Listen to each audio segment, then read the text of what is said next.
Yeah, good to go.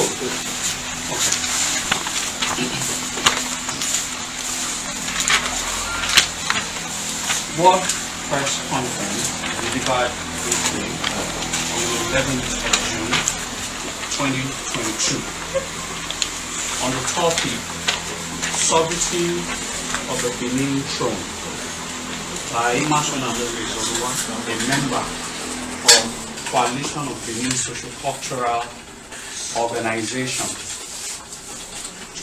One greetings to all of you seated here today to experience this epoch-making event that brought together different socio-cultural groups in Benin Kingdom who got tired of the societal decadence fueled by some people in high places.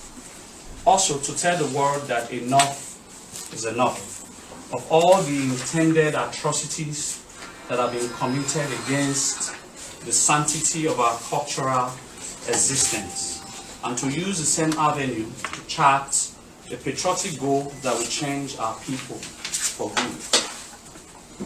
The great Benin people have lived in the concept of three fundamental elements: the throne, the king, and the people. And it is in this cycle of elements one of the greatest civilizations was built.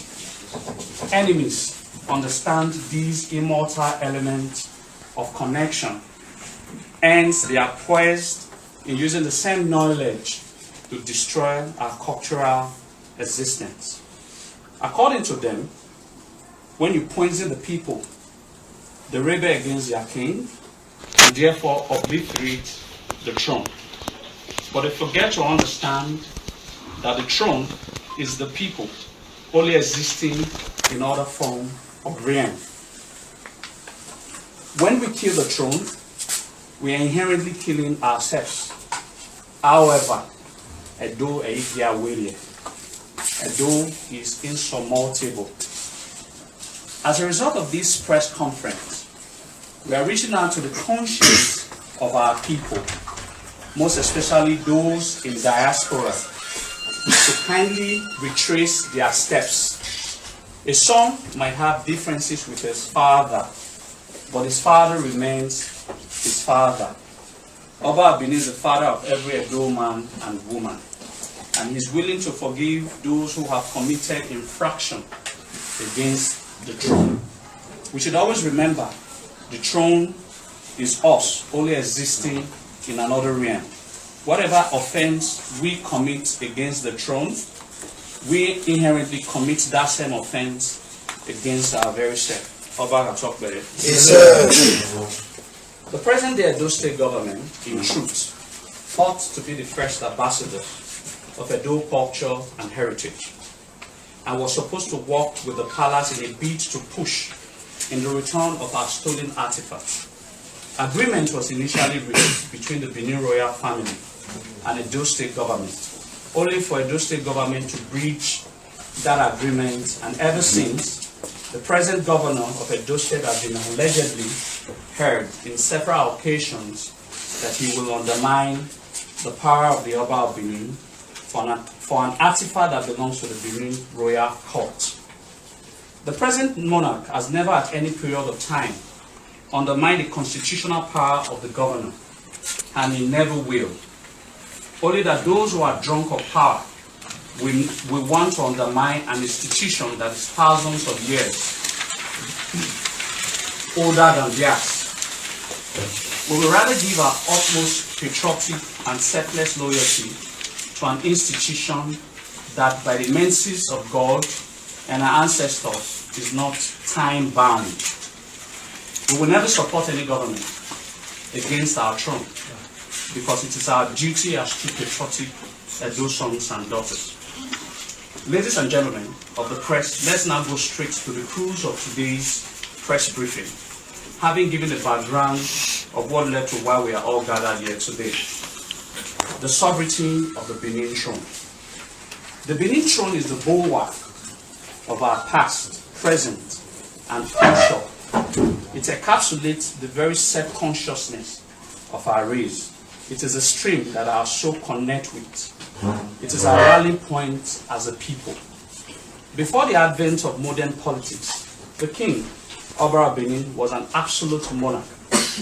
He was both a spiritual and political head, as well as the highest organ of justice in the kingdom. Even today, the king receives dozens of supplications from loyal subjects who still believe that the king's law is the only just law in the land. We are forced to ask, how come that an institution that has been dismissed elsewhere as anachronistic can be so vibrant in a modern century federal republic with a written constitution? The secret is in the Benin monarchy itself. Why coming to terms with modernity, regulated by a constitution which is the highest law in the land, it has maintained its clarity of vision on responsibility from such a high moral and cultural pedestal that is virtually unassailable.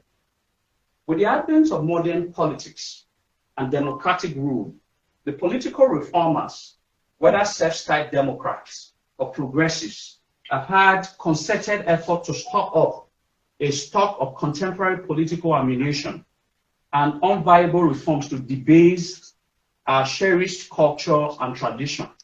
Of course, there's nothing new in this picture, and certainly nothing unique to politics and democracy that we as a people have not witnessed since our independence in 1960.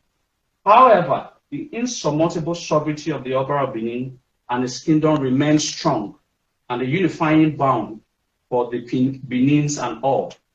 The Oba is the author and the preserver of the invaluable precepts and practices in the administration of his kingdom and people. Oba Atokwe, Edo state government and the Ogiamen people.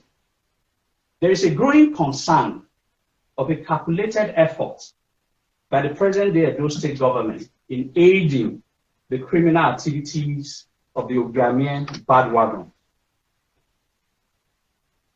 Hence, the refusal of the state government to vividly state it clearly that the Ogiamen title is only recognizable by the Oba of Benin as a chieftaincy title under the royal leadership of the Benin Traditional Council, as stated in the 1979 Gazette of Traditional Rulers and Chiefs Edits. These misguided Ogiamen bandwagons has continually falsely claimed that according to decree number 37 of 1968 chieftaincy order, that Ogiamen is recognized as a traditional ruler. A closer look at the said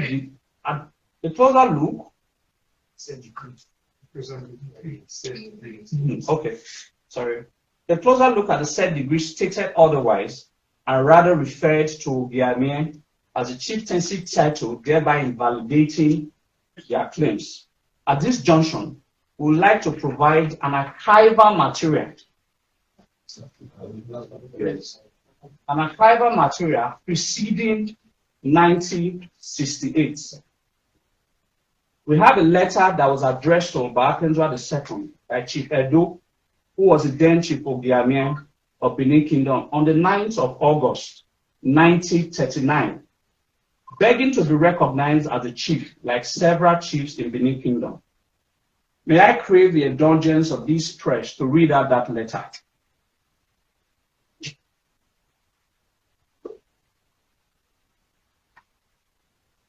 Ogiamen Quarters, Benin City, Wednesday 9th of August, 1939.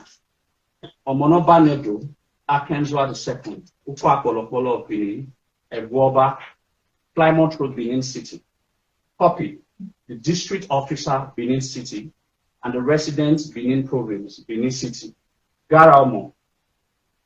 Chief Edo Ogiamen of Benin, appeal form. I humbly submit this appeal not with the intent to obstruct the plan of the government or either take pride over the Omonoba or white conceit on this occasion, but honestly craving for indulgence of recognizance and the distinct chieftaincy amongst the Benin chiefs. May the Omonoba live long and myself live long, his faithful and loyal subjects. I'm not with these raising hell against the present Omonoba of Benin, nor would I, nor my descendants, nor any member of my house raise hell against the Oba, presently and futurally. I will be a loyal subject of the Oba of Benin until my life's end. But only one thing, I humbly claim certain recognitions of myself and my descendants or every head of my family. In the support of these my claim, I hope the Oba gratefully do justice to my request, and in support of myself, as I have previously said, that by virtue of my birth and history, I need certain recognition for mercy's sake. I refer the Omonoba and the residents of the letter paragraph of page 9, 10, 11, 15, and 16 of the short history of Benin by Chief Jacob Uwade Ararewa, the Oba Hawaii of Benin, a member of the Royal Society of the House of Iwebo. Point number 7, my ancient people are unsatisfactory with my ruling. Therefore, I am rejected, and neglected. But my people, and now I am craving through the Omonoba recognition. I may not be considered worthy of this post, as my ancient people is fully degraded me. But may it please the Omonoba to gratefully consider my condition and not suffer me and my house to remain in a state of penury. Should the Omonoba consider me worthy of the Oba's recognition and the honor conferred on me, may I beg the Omonoba for permanency of this recognition in my house. The history has supported my claim, and I leave everything to the mercy of the Omonoba Akenzwa II, who has the interests of his people at heart. Omonoba knows best. Oba talk very. He said, I remain your most obedient and faithful subject. Is right. Chief Edo Ogiamen, which was also witnessed by a son called Obaseki Edo Ogiamen. This is the original documents. Going back to our press briefing.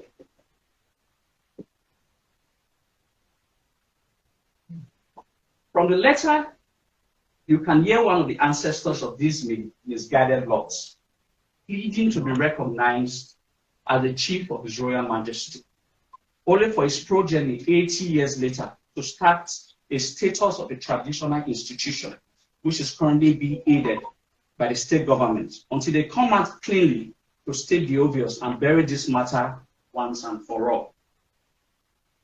We read a letter of one criminal and ex-convict called Arishko Osenige, dated 4th of April 2012. We have a letter here. Have a letter here. To the Attorney General and Commissioner of Justice of the State. Wherefore, to refer to himself as both Chief Ogiamen of Benin Kingdom and Usatan. And the stated letter surreptitiously didn't agree that Ogiamen is a chieftaincy title as only recognizable by the Benin Traditional Council. Instead, alluded to its independence from the Benin Traditional Council. We are therefore now surprised that with this obvious show of arrogance and falsehood exhibited by Arishko Osenige, that the Attorney General of Edo State conceded to his deception through a letter dated 13th of April 2022. Let us take a closer look at the content of the said letter. Arishko Osenige was addressed as the chief. We therefore want to ask, under which law was the Osenige made or recognized as the chief? As we are very much aware that Osabo Ogiamen is still the Ogiamen of Benin Kingdom, recognized by the Benin Traditional Council. Point number 2. According to the letter, quoting from the letter now, that the Attorney General wrote in reply of the criminal Arishko. His Excellency, the Governor of Edo State, as in the light of your letter of undertaking, under reference dated 4th April 2022, in the interest of promoting peace and concord within the state, directed that the charges against you be withdrawn upon the following conditions: that you immediately revert to your official statutory position as Chief Ogiamen of Benin, as recognized under our traditional rulers and chiefs law and legal notices. The excerpt clearly stated that the Edo state government conceded to the deception of the Arisco letter dated 4th of April, wherefore he alluded to his independence from the Benin Traditional Council, even when it is against the edict of 1979, and further recognizes the position of Ogiamen chieftaincy title. We therefore want to state it clearly that it is not within the jurisdiction of a Edo state government to recognize any chieftaincy title in Benin Kingdom until it is conferred by the Oba of Benin and ratified by the Benin Traditional Council. In this whole context, we therefore call on the Edo state government to come out and state it clearly and clearly, as it should be, that the Ogiamen chieftaincy title is a title only recognized by the Oba of Benin, and that it is not an independent title, and that it belongs to the class of lower Uzama chiefs in Benin Kingdom called Uzama Nibie, and Ogiamen title ancestral function to the palace of the Oba of Benin was to carve the traditional stool for every new monarch, as they were good wood carvers. Only when these facts are stated clearly to the public shall we believe that the Edo state government is not aiding the criminality of these bad words. For the purpose of clarity, let us now look at some aspects of history that have been badly bastardized by these bad wagons for the purpose of the future. Ethiopia Treaty. That's the way.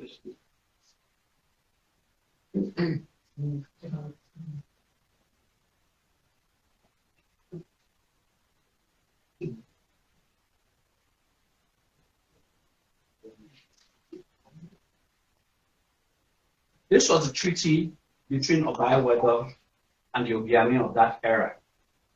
We are all aware that when Oromiyan returned from Ile-Ife as a rightful heir to the throne of his grandfather, Ogiso, it was met with a strong resistance from the Ogiamen family, having been given the regency rights of about 70 years that our elder prince, the Kaladeran, of which the Yorubas of that era knew as Ozuluwa, spent at Ile-Ife. When Oromiyan returned back to his ancestral home to rightfully sit upon the throne of his ancestors, but because of the greed of Evian and his progeny, they fought earnestly to deny Oromiyan his rightful place. A move that led the Ejon to build a palace at Usama, from where Oromiyan ruled Benin, but not for long. His son Obayeweka I, as well as Obayeweka's first successors, Uwaekwai and Ehemie, Oromiyan's great-grandson, Obayewedo, who later realized that as an Oba, his authority over his people must be absolute and not sectional. And the knowledge of such, it transversed into the hearts of Igodomigodo, from the peripheral Osama quarter along the present-day Siloko Road, which the Ogiamen family had already colonized. Ladies and gentlemen, let it be known this day that the last four Ogiso's palace was not at Mundum. The fourth Ogiso A moved the palace to after his grandfather built the first known palace at Ugbebu, but rather at Ogbe. The quarter that the seat of the Oba of Benin is till date. Hence, in history, it is called Ogbe Ogisho, which as at today, the present day of Ogiamen Square. When Obayewedo manifestly incubed in his bid to build the palace in the heart of Benin, a battle broke out, which led to Obayewedo mercilessly defeating the Ogiamen and his warriors.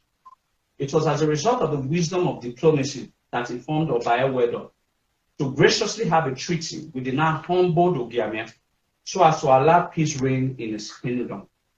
The treaty was of mutual benefit, where a portion of the land now being presently occupied by the Ogiamen people for the period that the Kaladeran went to establish kingship in Ile-Ife, as well as the years from Oba Oromiyan down to Oba Ehemie ruled at Usama. In totality, this period lasted approximately 157 years.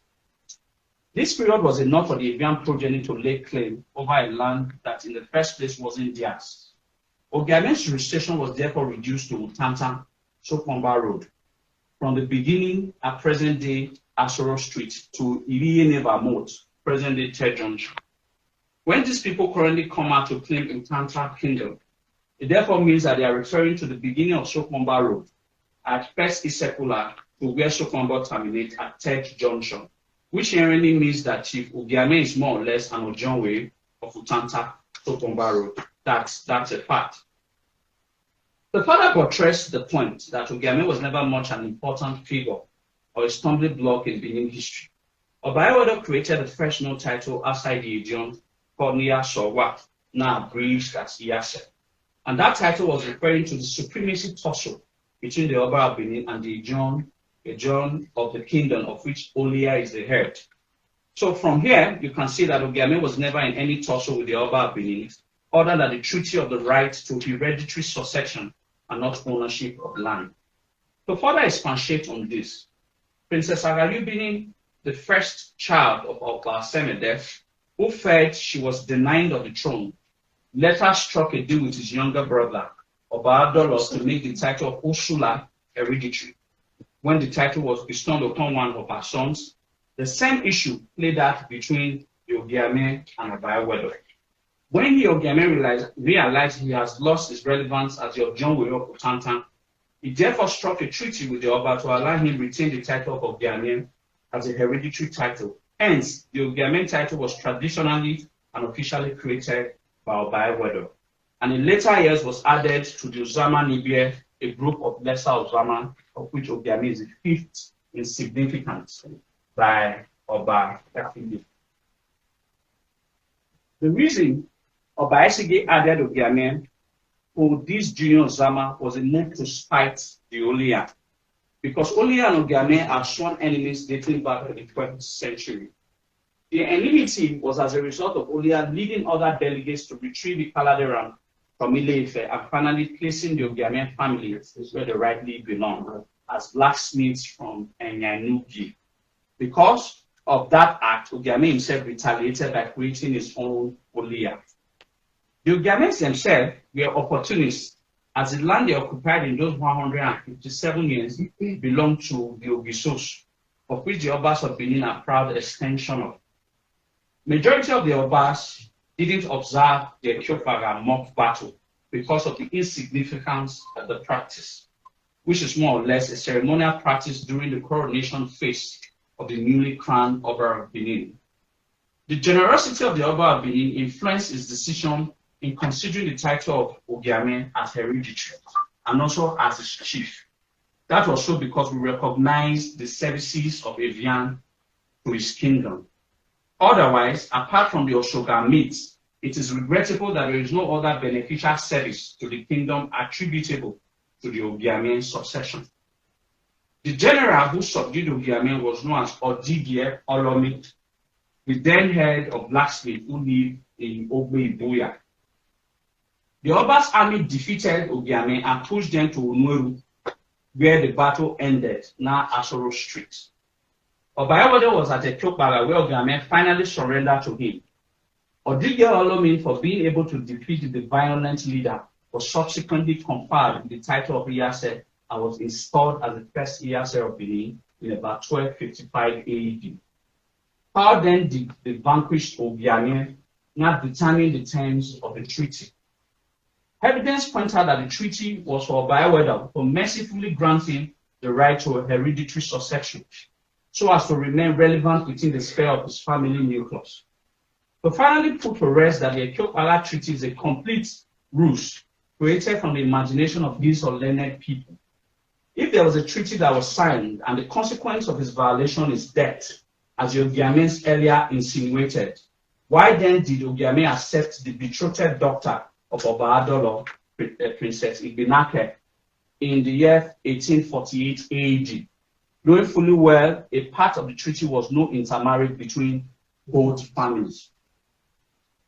We therefore plead for His Royal Majesty, Obayewedo II and Ogidiba, as a result of these overwhelming facts, to abolish this Ekiopaga Treaty, built on deception and lies, and also render the Ogiamen title useless, as in the first instance, he was the one who gave the relevance to that title.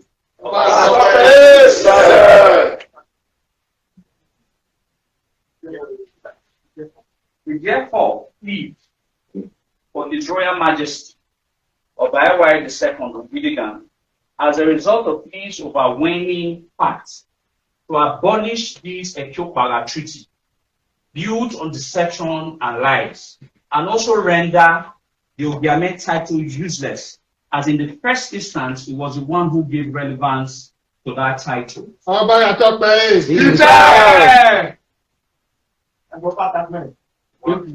In conclusion, our race was created by God Almighty with every sense of wholesomeness, giving us a king that helped in calibrating our minds into the greatness that was envied by all of the world. Unfortunately, we lost that freedom to self-advancement, courtesy of the British invasion in 1897. The building processes started once again by Ogiamen II after an interregnum of 17 years. Today we are faced with the tragedy that instead of the Benin to rally once again with their king to build another great future, even greater than what we lost, they are now joining forces with those who in the first place had brought us to our present state. We need to wise up as a race. Let us unite in one purpose, and sooner than later, we can take our rightful place in the polity of the world affair with our king in the center of it. Oba Edo Oba, Wayawese. The legacy of our past shall endure forever through us. Oba Atobe.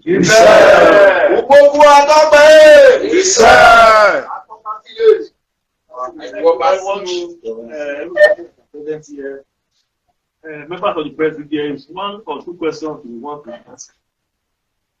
We take good as a response to them. Please, one or two questions. Okay.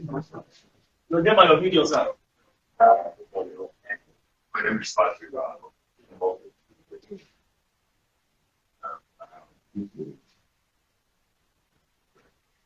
But one thing is that you made reference to one letter that they are meant for already sent to the general. Yes.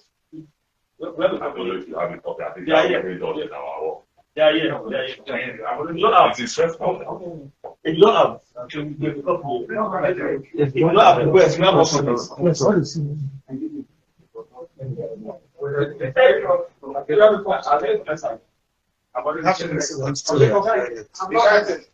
Not the copy of the letter. Not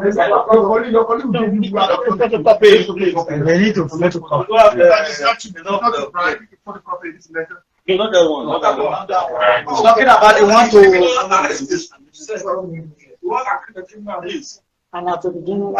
If you want to send to your WhatsApp number, you can also provide the number. You can follow the WhatsApp. Is any other question, please?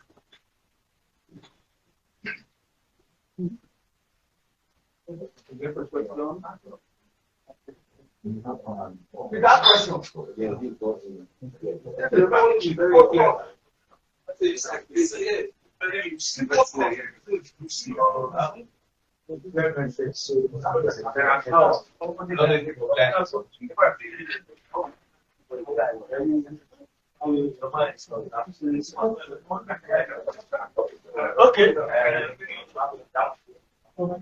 About Yes, sir. I think the message has been adequately delivered. What we indulge members of the press to make it go viral as much as possible. As you have said, we need freedom and not the Benin and its history cannot be distorted by any. And we will resist any attempted attempt by anybody or institution to undermine our heritage. As of today, the Queen of England determines what happens in England. And we value, as a matter of fact, we are ready to lay down our lives to ensure that nothing touches our common heritage. we are ready to protect it. Yes. So not just the press conference, sir. It's a warning to anybody that think it can create division in the kingdom. We have one home, one father. Yes. That is the Oba of Benin and the palace of the Oba of Benin. Wherein every one of us can take refuge any day, anytime. So the more we agree with that, the better for all of us. So, member to the press and where many Benin people that are seated here in this conference today, we want to appreciate all of you for coming. This is the first step we are taking. Subsequently, we are going to be updating you. We are going to be updating the Benin people, the Benin nation. Other relevant steps we are going to be taking to preserve this our common heritage. Please be at alert, be on guard. When the chiefs are done, the Benin are known for war. They are warriors, and it has been so. So we still have men and women like the ones that are here today who still have that warrior-like spirit in them. We are warriors. All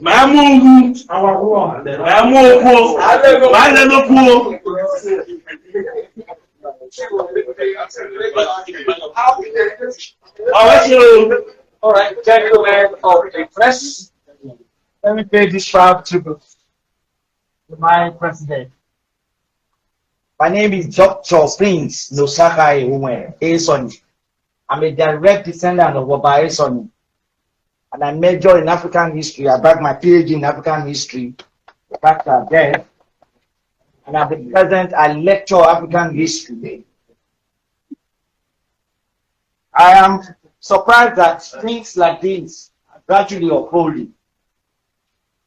We know Benin history very well, even though you did not study history. But for those of us who were reading history those days at the primary level, we acknowledge the fact that history cannot be distorted. Therefore, what we see today is a radical deviation from the original history of Benin. And I want to pay that proud obedience to the president, Amowe Zodua. He has said it all, but let me reiterate in this regard that nobody cleans his or her anus before going to the toilet. It's a very serious aberration. And as an authority in African history, I am aware, and I can ask you to take that to the bank, that Benin Kingdom is number one, whether the devil likes it or not. The historical accident of Benin is a greater history that cannot be distorted.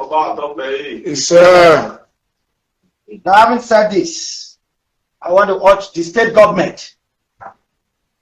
I am bad that the state government is supposed to be part of the Benin Kingdom. Edo state government, to be precise, led by Mr. Godwin Inorias Obaseki, to thoroughly look at the ongoing by the Ogiamens and put them where they belong. Failure to do that, it is an invitation to anarchy. And many of us are prepared to treat that because our father is our father. And I said it earlier. Late Reverend Father Uwafo, in one of his topics, and he said, and I quote, he said, "What I did was done because of my tendencies." Please underline that word and look at the deep structure of that word. Towards radicalism. And I dare say this, that stomach does not make a noise, one day bombs and then attracts the passers-by. Therefore, it is necessary that your Ogiamens should retrace their steps and live where they are supposed to belong. I say this, everybody cannot be royals. But for those that are all royal, so to speak, they share the same blood with those that are not even royal. The difference is that we cannot belong to one family. But in Benin, we are one family. I were Domiya. I will not to say Bubume. Amaru will be at a Kebeho. Amaru Ogiamen by Damwa.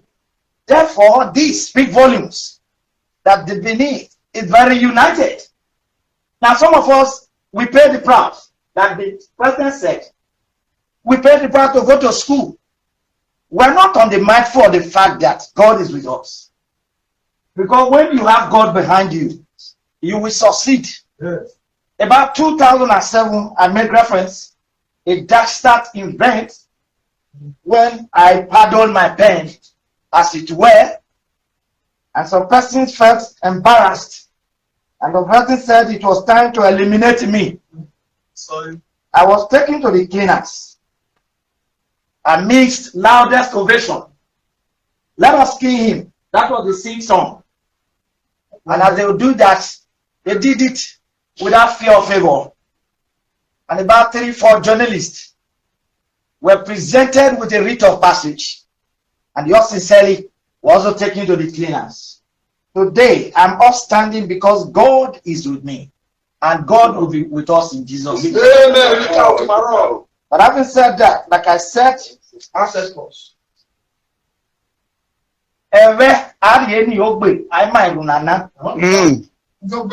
This is Benin. No sita be well you won't moto. Yes, sir. We cannot retreat ourselves when we challenge and follow the right positions. I pay this obeisance and I want to salute those who are with us. Yes. Continue to be with us. It will be well with you. It will be well with all of us. It will be well with everybody in Benin. But accept those who are acting as travelers. They will find it very uncomfortable when the league, the match will start properly. This is not Arsenal or Liverpool, but this is a direct standard. And we will demolish whoever is on site and are not prepared to speak the truth. God bless you all. Oba, talk by it. Yes, sir.